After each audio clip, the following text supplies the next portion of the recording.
Whose mind is it anyway? Whose thoughts run your head? That is a strange question. We take for granted we are the ones who think our thoughts, when in fact they are only in part our production, if at all. This article is a perfect example of that. We act like resonators for other people's minds, contemporary intellectual currents, commonly held unquestioned beliefs, willful influences, and overpowering models.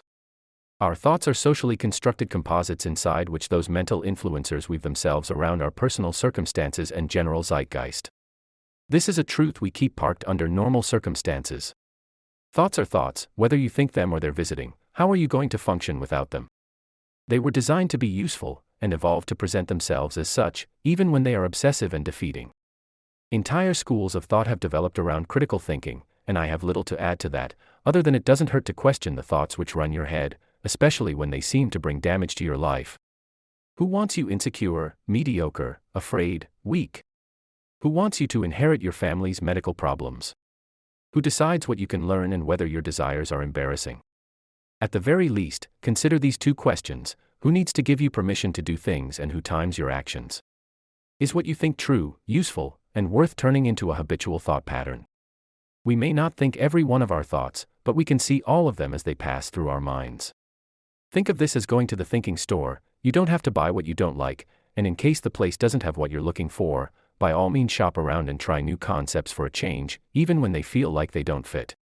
Be special for a week, or artistic, or brilliant. Not really you. Being insecure isn't you either, and the former personas are more enjoyable.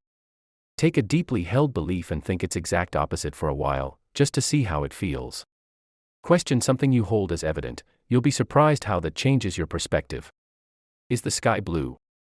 Not really. Not even the perception of it, occasionally. It's okay to question reality. What is true will continue to exist whether or not you believe it. In conclusion, what are the points worth remembering? 1. Your mental processes are composites, constructed and kept running by multiple influencers, intellectual fads, powerful role models, unquestioned beliefs. These influencers reinforce each other through continuous long-term use. 2. Get into the habit of examining your thoughts as if they were externally imposed and eliminate the ones that don't serve you. 3. Habitual thinking molds your perception. Damaging and defeating thoughts actively diminish your prospects. 4. Take a deeply held belief and think its exact opposite for a week to experience the change in perspective. 5. It's perfectly fine to question reality. What is true will continue to exist. 6. We may not think every thought, but we can see all of them. Regularly prune the mental patterns that aren't useful to you. 7. Always ask yourself whose purpose is served by a self-defeating thought. 8. Who needs to give you permission and who times your actions?